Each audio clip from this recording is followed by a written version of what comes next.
News afternoon day മണിക്കൂർ തുടങ്ങുമ്പോൾ നമ്മൾ ആദ്യം പോകുന്നു ആഗോള അയ്യപ്പ സംഗമത്തിനെതിരായ പ്രതിഷേധങ്ങളെ വിമർശിച്ച് വെള്ളാപ്പള്ളി നടേശൻ. ആ പ്രതികരണത്തിലേക്കാണ് നമ്മൾ പോകുന്നത്. കക്ഷി രാഷ്ട്രീയവും സ്ത്രീ വിഷയവും പറഞ്ഞ് അയ്യപ്പ സംഗമത്തെ എതിർക്കരുത്. തിരഞ്ഞെടുപ്പിന് വേണ്ടി ആയിരുന്നെങ്കിൽ സർക്കാരിന് ഇതൊക്കെ നേരത്തെ തന്നെ ആകാമായിരുന്നു. പ്രതിപക്ഷം ചെയ്തത് കാടടച്ചുള്ള വെടിവെക്കലാണ്. ബദൽ അയ്യപ്പ സംഗമം നടത്താനുള്ള BJPയുടെ തീരുമാനം തെറ്റാണെന്നും വെള്ളാപ്പള്ളി നടേശൻ പറഞ്ഞു. അദ്ദേഹത്തിന്റെ വാക്കുകളിലേക്കാണ് ആദ്യം. ഇത് വലിയൊരു മഹാസംഭവമായിട്ട് മാറാൻ പോവുകയാണ്. നമ്മൾ അയ്യപ്പനെ മാത്രമായിട്ട് ഒതുക്കാതെ ഇപ്പോൾ പിണറായി ഗവൺമെൻറ് കൊണ്ടുവന്നു എന്നുള്ളത് പറഞ്ഞുകൊണ്ട് കുറ്റം പറയരുത്.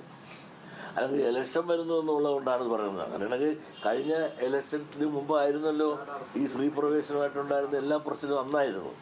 അത് കഴിഞ്ഞിട്ടല്ലേ ഇലക്ഷൻ നടന്നത്. എന്നിട്ട് 99 സീറ്റോട് കൂടി പിണറായി തന്നെ ജയിച്ചില്ലേ. അപ്പോൾ അതിനകത്തൊന്നും ഒരർത്ഥമില്ല. അത് വിവാദ ഭൂമി ആക്കരുത് ശബരിമല. അതിന് തിരിഞ്ഞു നിന്ന് കുത്താൻ ശ്രമിക്കുന്നവർ സ്വയം കുത്ത് അനുഭവിക്കേണ്ടി വരുമെന്നുള്ളതല്ലാതെ ഈ സംരംഭത്തിന് യാതൊരു കുറവും വരാതെ ഭക്തജനങ്ങൾ ഇത് രണ്ട് കൈയും ഇപ്പോഴേ സ്വീകരിച്ച് കഴിഞ്ഞു.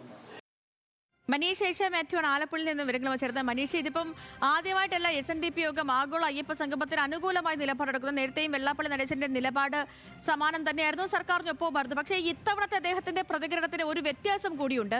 പ്രതിപക്ഷത്തിനെതിരെ കടുത്ത വിമർശനം ഉന്നയിക്കുന്നു ആഗോള അയ്യപ്പ സംഗമത്തിനെതിരെ നിലപാടെടുക്കുന്നതിന്. ഒപ്പം തന്നെ BJP ബദൽ അയ്യപ്പ സംഗമം നടത്താനുള്ള തീരുമാനത്തെയും കണക്കിന് വിമർശിക്കുന്നുണ്ട് വെള്ളാപ്പള്ളി. എങ്ങനെയാണ് അദ്ദേഹത്തിന്റെ വാക്കുകളെ നമ്മൾ ഈ ഘട്ടത്തിൽ വിലയിരുത്തുമ്പോൾ മനസ്സിലാക്കേണ്ടത് മനീഷ്?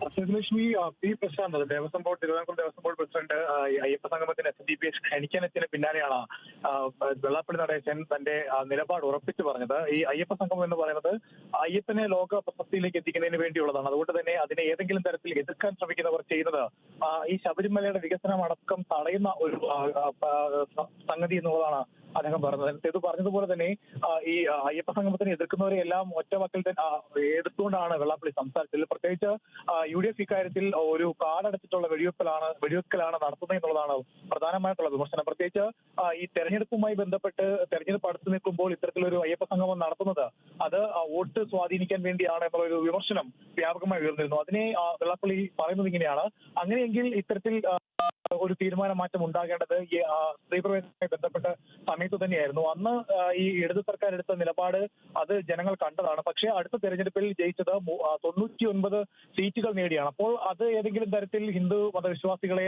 മുറിവേൽപ്പിക്കുന്ന തരത്തിലായിരുന്നില്ല. അല്ലെങ്കിൽ അതൊക്കെ തന്നെ ഈ ഭക്തർ ക്ഷമിച്ചത് കൊണ്ടാണ് അവർക്ക് 99 എന്ന് പറയുന്ന ഒരു സംഖ്യയിലേക്ക് എത്താൻ കഴിഞ്ഞത്. അതുകൊണ്ട് തന്നെ ഈ തെരഞ്ഞെടുപ്പ് മുന്നിൽ കണ്ടുകൊണ്ട് അല്ലെങ്കിൽ തെരഞ്ഞെടുപ്പ് എന്തെങ്കിലും നേടാൻ വേണ്ടിയാണ് എന്ന് പറയുന്നത് അക്ഷരാർത്ഥത്തിൽ തന്നെ അടിസ്ഥാനരഹിതമെന്ന് അദ്ദേഹം പറയുന്നു. അതിനൊപ്പം തന്നെ എടുത്തു പറയുന്നത് മറ്റൊരു കാര്യം, ഏതെങ്കിലും തരത്തിൽ ഇതിനെ വിമർശിക്കുന്നവർ അല്ലെങ്കിൽ ഇതിനെ എതിർക്കാൻ ശ്രമിക്കുന്നവർ ഈ ശബരിമലയുടെ ആഗോള തലത്തിലേക്ക് എത്തിക്കുന്ന ഒരു വികസനത്തെയാണ് തടയാൻ ശ്രമിക്കുന്നതെന്നുമാണ് അദ്ദേഹം പറഞ്ഞത്. അതിനോടൊപ്പം തന്നെ BJPയുടെ ബദൽ അയ്യപ്പ സംഗമത്തെ പറ്റിയും ചോദ്യമുണ്ടായിരുന്നു. അതിനെപ്പറ്റി പറഞ്ഞതും അത് ഒരു ഘട്ടത്തിലും അംഗീകരിക്കാൻ കഴിയുന്ന ഒന്നല്ല എന്നുള്ളതാണ്. പ്രത്യേകിച്ച് ഇത്തരം ഒരു സംരംഭവുമായി സർക്കാർ മുന്നോട്ട് വരുമ്പോൾ അത് എല്ലാ നാട്ടിലെയുള്ള എല്ലാവരെയും ചേർത്ത് ഒരു സംഗമവുമായി സർക്കാർ മുമ്പോട്ടേക്ക് വരുമ്പോൾ അതിനെ പിന്തുണയ്ക്കുകയാണ് വേണ്ടത്.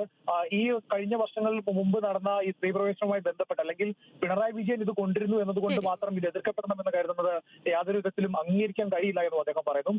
അതിനോടൊപ്പം തന്നെ അതാണ് ഈ വിഷയത്തിൽ ആഗോള അയ്യപ്പ സംഗമത്തിൽ SNDPയുടെ നിലപാട്. വെള്ളാപ്പള്ളി നടേശന്റെ നിലപാട് ഈ